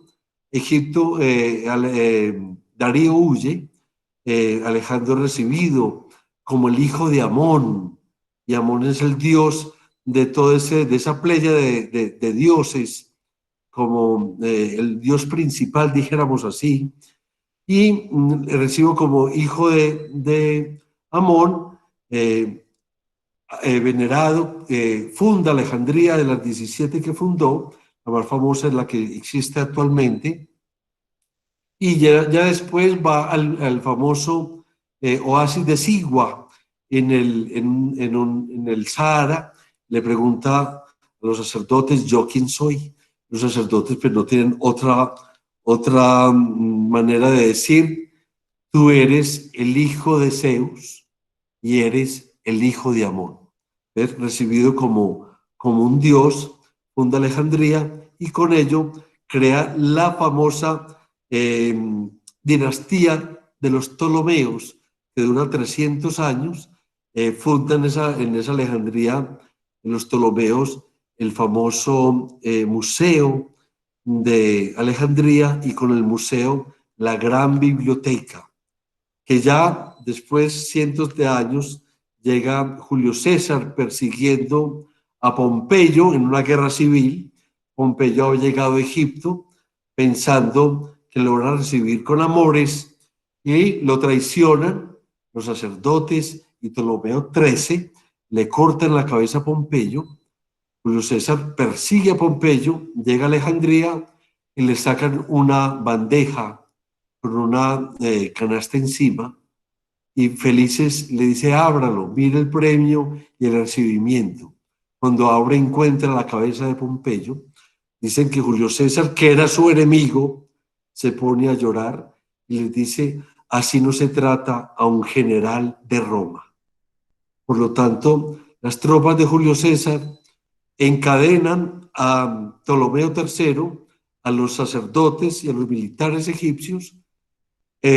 Cleopatra, hermana de Pompeyo, que está posiblemente exiliada en Siria, sabe de la llegada de Julio César, llega a escondidas a Egipto. Dicen que envuelta en una alfombra llega a la presencia de Julio César. Julio César tenía entonces 52 años, Cleopatra posiblemente 19, hablaba 5 idiomas, mujer encantadora, no muy hermosa, pero brillante y seductora. Se enamoran, tienen un hijo. Luego Julio César muere el 15 de marzo del año 44, asesinado por sus senadores en las escalinatas del Senado de Roma. Cleopatra la odian en Roma, la detestan y temen, y por eso matan a Julio César, que Julio César termine la república, se nombre rey y su reina sería Cleopatra, una reina extranjera, y su sucesor Cesarión, hijo de Cleopatra. Por eso lo matan. Luego se encuentran Cleopatra y Octavio en otra guerra civil en el oriente del Mediterráneo, en la famosísima batalla marítima de Actium, muchas naves contra muchas naves. Cleopatra lo apoya, Marco Antonio es derrotado, lo asesinan, otros dicen que se suicida. Cleopatra da rumbo a Egipto y la persiguen las tropas de Octavio, y Cleopatra, dice la leyenda, se suicida haciéndose picar por una áspid. Otros dicen que las tropas de Octavio la asesinan.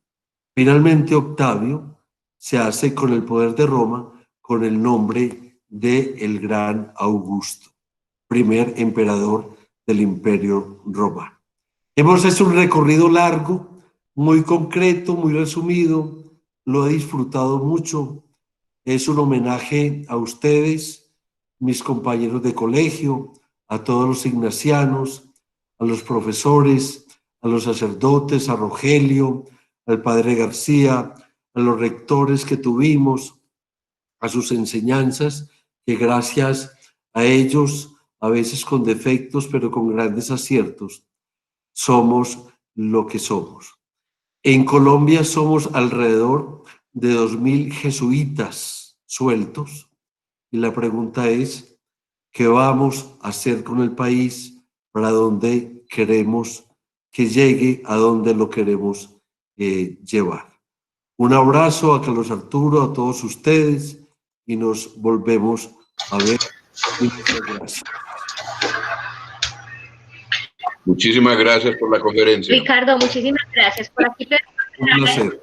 Egresado también del colegio, dice: hola Ricardo, gracias por tan hermosa presentación. ¿Será que conservas entre tus libros el texto de Historia de la Humanidad de Daniel Rosell que nos dio el profesor Álvaro Mejía en segundo de bachillerato? Lo llamábamos misterio. Lo llamábamos misterio, y cuando llegué al tema de Egipto, yo, un niño de 11 años o 12 años, tan hermoso lo que es un buen maestro, me dice: Uribe, usted va a dictar el capítulo de Egipto. Sí, conservo el libro de Historia Universal y los gratos recuerdos del profesor de Historia, lo llamaban Misterio. No sé si me están escuchando bien. Sí, señor. Entonces todavía lo conserva. Por aquí hay un Sí, señor, señor. no sé si todavía nos acompaña en la sala, Alonso Vélez, y él está preguntando sus datos de contacto porque hicieron una investigación la cual le quieren compartir. Entonces no sé si usted nos pueda compartir en este momento algún contacto donde podamos localizarlo. Con mucho gusto. Mi correo electrónico, R de Ricardo, Uribe, D de Duque, @gmail.com. Perfecto, ahí también lo puse entonces en la caja de comentarios, señor Ricardo. No sé si hay alguna persona en la sala que tenga alguna pregunta. Aquí veo una pregunta de Julio Alberto Giraldo. Pregunta, ¿qué hacían con las vísceras durante el embalsamiento? Correcto. El embalsamamiento. Así es. El proceso de embalsamamiento tenía sus estratos, desde los más bajos hasta los más altos, según el poder económico. Hablemos del embalsamamiento de un rey, de un faraón.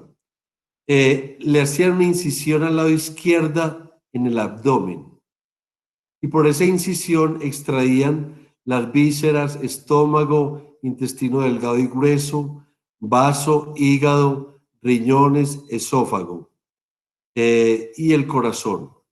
Y los ponían aparte, el cuerpo los sumergían en unas peceras, unos recipientes llenos de natrón, que es sal, y ese natrón iba sacando, que es higroscópico, saca el agua y resecaban. A medida que iba saliendo el agua, los líquidos del cuerpo iban vaciando el recipiente. Se duraba más o menos entre 70 y 100 días. Las vísceras le hacían el mismo procedimiento, las resecaban y las ponían en unos vasos, en unas ánforas que se llaman vasos canópicos, y los enterraban también en la tumba afuera del sarcófago o del ataúd del difunto. Eso es lo que hacían con las vísceras, en los vasos canópicos. Muchas gracias, señor Ricardo. Aquí hay un comentario de Ana Patricia Restrepo. Dice, qué hermoso, poético, trascendental y erudito viaje al Antiguo Egipto. Felicitaciones y mil gracias por este regalo. Llueven comentarios también sobre agradecimiento de José Horacio Correa también. Ricardo, gracias, excelente presentación. Disfrutas y haces disfrutar. Creo que todos aquí recorrimos de su mano Egipto y toda su historia. Muchísimas gracias. A ustedes. Les recordamos que los que quieran tener la grabación la pueden tener escribiendo su correo en el cajón de comentarios y mañana se la hacemos llegar. Esperanza Vaquero, hermana de Patricia, saludes a las Vaquero, a las hermanas Vaquero. Felicitaciones, Ricardo, eres un gran narrador e historiador. Gracias. María Clemencia sobre también de agradecimiento. No, Patricia la recuerdo, me corrige ella, la recuerdo de uniforme del Jesús María, ¿cierto? Muy bien. Sí, señor. Exactamente. Saludos de María Clemencia Osorio, de Oscar Velázquez, Alonso Vélez, pidió el correo, ya está ahí en la caja de comentarios. Excelente charla, dice María Adelaida Gómez, Mauricio Bermúdez. Nos habla Hammer March, que faltó hablar del Tutmosis III y que muy bacana la presentación, que muchas gracias. Sí, y tenemos nos faltó mucho. Claro, es mucha historia para tan poco tiempo.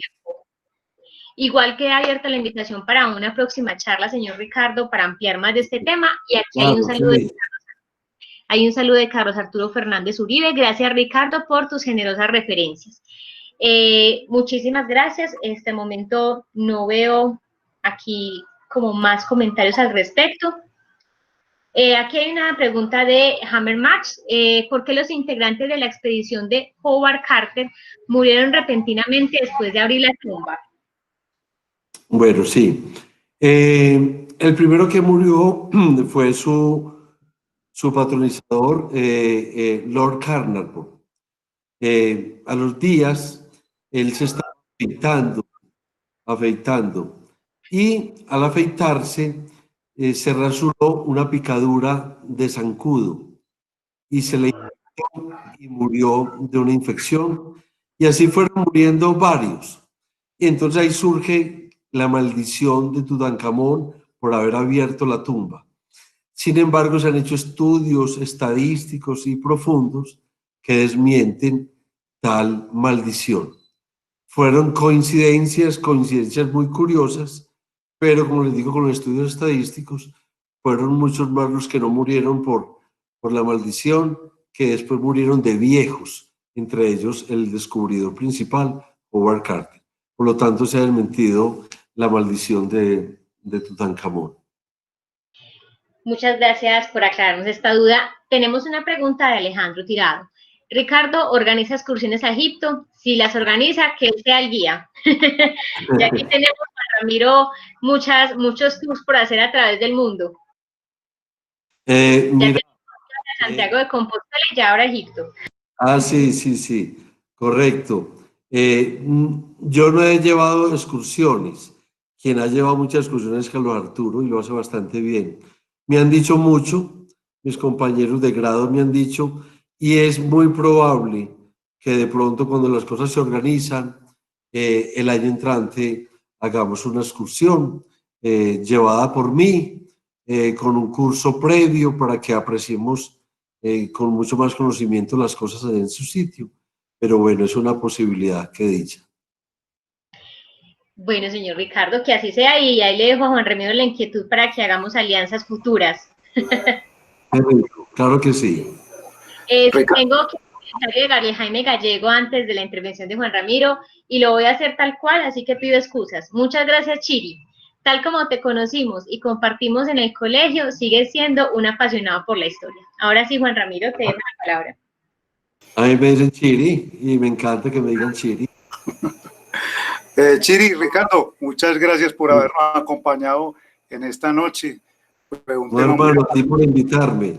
No, vos sos un teso para esto y por eso pues había pensado en vos y te agradecemos mucho pues por la charla, fue muy amena, muy apasionante, muy interesante. Te quería decir que con esta presentación abriste como una posibilidad de una segunda y hasta una tercera posibilidad de hacer otra charla, ya de temas un poquito más concretos, de pronto de hablar de qué fue lo que encontraron en la tumba de Tutankamón o alguna otra cosa, que eso es magnífico y contar pues toda esa historia es maravillosa. Entonces yo quería darte las gracias y abrirte esa posibilidad de una nueva intervención más adelante por aquí, por estos canales de Asia. Cuando quieras, cuando quieras. Yo fuera de egiptólogo soy un apasionado de la historia de Antioquia y creo que en estos momentos que estamos viendo la ciudad y el país, sería una linda conferencia sobre nuestra historia, nuestros orígenes, para dónde vamos, etcétera, para que lo tengas por ahí de pronto en tu carriel de conferencias y podamos compartirla. Eso lo podríamos empatar con una charla que tuvimos hace 2 o 3 días, que era la genealogía, y estábamos hablando de los orígenes y las raíces antioqueñas, sería muy bacano también. Fabuloso, porque allá hablo de esos estudios, claro que sí. Yo sueño para Asia y todos en la Junta hemos pensado en realizar lo que están diciendo algunos, unas visitas a algunos lugares del mundo y empezando por aquí, pues por Antioquia. Qué bueno que nos formáramos un grupo ignaciano que nos dedicáramos a estas cosas, hombre. Me encantaría. Cuenta conmigo. Yo estoy de acuerdo con Juan Ramiro con que este tema nos dejó como más antojados de seguir, inclusive. Gracias a Dios. Hay otra persona, Hammer March, dice que en otra reunión hay que hablar también de la mitología de los dioses, el asesinato de Osiris por Set. Así que yo creo que esto nos ha dejado como más, con más ganas de seguir conociendo, exactamente, empezados, así es. Empezados, qué bueno. Esa era la motivación mía, ese era mi objetivo, pues que la gente mañana busque sus libritos de Egipto y los vuelva a abrir. Excelente. No, yo creo que este ha sido un encuentro pues además de que se siente la pasión que Ricardo tiene por este tema, la manera de llevar este tema, me ha parecido que ha sido genial esta tarde. Hemos tenido una audiencia muy buena, llegamos a tener 73 personas en la sala Wow, Ricardo. bien. Podemos decir que usted ha sido taquillero en este tiempo, que esta reunión fue taquillera, nos encanta y me causa mucha risa porque al principio de la reunión nosotras las empleadas de Asia, aprovecho para saludar a Maritza y a Lina, que siempre están detrás de y nunca se ven. Yo les dije, qué impresionante cómo son de parecido estos hermanos Uribe Duque, porque conocemos al padre Mauricio y el año pasado, hace 2 años, reconocimos a su hermano, el que nos dio la charla sobre los Beatles. Y entonces yo les dije, Juan Fernando, qué impresión cómo son de parecidos. Y aquí hay alguien, Javier Rodríguez dice, saludes a Ricardo, excelente presentación. Parece que Mauricio, tu hermano, sea tu clon, mi compañero 74, o sea que no solamente somos nosotras las que pensamos que ustedes son muy parecidos. Pues te cuento que cuando voy por ahí caminando por el tesoro, por decir algo, me miran, se sonríen y me dicen, padre, ¿cómo está elegante? Sí, es que son muy parecidos, de verdad. Yo les doy la bendición. ¿Oíste qué libro nos puedes recomendar? Yo estaba haciendo ahora una anotación de que Sinué el egipcio es un clásico y de esa literatura de hace mucho tiempo había una que llamaba La Esfinge de Robin Cook. ¿Qué otros libros nos puedes recomendar? Sí, mira, el Sinué el egipcio de Mika Waltari es un clásico muy hermoso, muy hermoso. Hay varios libros, lo que pasa es que casi ya toda mi literatura es literatura ya un poquito pues como científica, que los puede como aburrir, pero está El mundo de los faraones de Kahneman, que es un libro grande, hermosísimo. Está la Biblia de piedra, que habla sobre la pirámide de Keops. En fin, hay una cantidad de libros que se consiguen en la Nacional, no sé si estén ahora, pero hay literatura muy linda. Está el libro de Tutankamón, donde muestran toda la historia del descubrimiento de Tutankamón.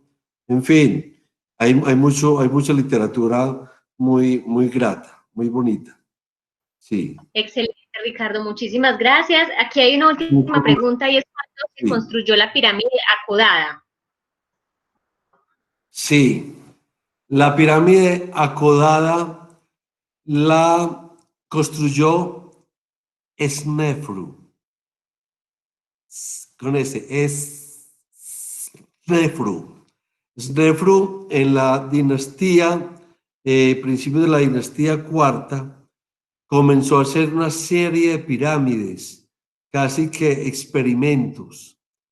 La primera fue la escalonada de Soser, que era una mastaba sobre otra, y ya la comenzó a hacer como lisa y empezó a hacer distintos experimentos con distintas angulaciones, tuvo fracasos, entonces él construyó por ahí 3 o 4, y una de ellas, que es la pirámide acodada, es una de las pirámides construidas por el faraón Snefru. Perfecto. Pregunta, sabe y está con el libro abierto al ladito. Sí. Sí, señor. Señor Ricardo, muchísimas gracias a usted y a todos los que nos acompañaron en esta tarde. Recuerden que esa charla es grabada, entonces mañana les pasamos el link para que la puedan repetir y compartir con familiares y amigos. Y esperamos tenerlo pronto en una charla o en una expedición hacia Egipto.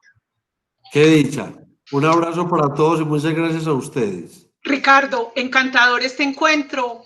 Haberlo conocido, muy placentero para mí, buenísimo. Pues, mejor dicho, yo le estaba diciendo a un sobrino que recogiéramos y ahorráramos para que nos fuéramos juntos a conocer Egipto. No, eso se puede hacer. Y te digo una cosa, sí. Como Egipto sufrió tanto hace unos años por la primavera árabe, donde hubo terrorismo y saqueos, el turismo se fue. Y entonces ya se puede volver, cuando se termine esta pandemia, los precios bajaron muchísimo. La hotelería en Egipto son palacios de sultanes, la comida es exquisita, los precios son muy favorables, es muy fácil llegar a Madrid y en Madrid tomar un vuelo 5 horas y bajarse en el Cairo. Así que cuando quieras, hacemos eso y lo ponemos en práctica y lo hacemos una realidad. Ay, qué rico, qué rico. Paseo de Ignacianos. La última pregunta, ¿cuántas veces ha ido a Egipto usted? No, he ido solamente una vez, pero muchas cuando abro un libro. Ah, claro, perfecto. Sí. Bueno, señores, para todos, muchísimas gracias y para todas también. Me disculpan a las damas que no las hayamos saludado. Vimos que estuvieron todas también muy atentas. Un saludo De para verdad ellos. que fue un encuentro buenísimo, espectacular, con un material enriquecedor, cultural, impresionante, Ricardo. Muchísimas gracias. Lo vamos a poner por obra para más adelante organizar una expedición, un viaje cultural, yo creo, con usted a la cabeza. Qué dicha, con mucho gusto. Será un placer. Yo sé que Juan Ramiro es uno que se anota y con seguridad que más Juan de... Ramiro por Amparito. Bueno, entonces para todos, señores, muchas gracias. Antes de despedirnos, les quiero comentar que nuestro próximo encuentro será el miércoles 26 a las 4:30 de la tarde. Vamos a tener una charla sobre el desgaste de las articulaciones y la pérdida de tamaño muscular, o sea, un tema que también tiene mucho para dejarnos, sobre todo para las personas que ya llegamos a cierta edad y la masa muscular se va perdiendo, se va agotando, entonces es un tema de salud que nos viene muy bien. Esta será con el ortopedista Jorge Alberto Díaz Peláez, él es Ignaciano Promoción 76, les estaremos enviando a todos la invitación. Y no, Jorge Luis Jiménez, qué pena, este es un tema para todos, también lo incluyo a usted, no solamente para los que usted trata como si no fuera usted un viejito, todos estamos ahí. Para todos ustedes, muchísimas gracias, una feliz tarde, que disfruten este resto de noche ya, y les agradecemos enormemente la compañía, Ricardo. Un abrazo muy, muy especial. Un abrazo para todos. Chao, chao. Gracias. Que estén muy bien.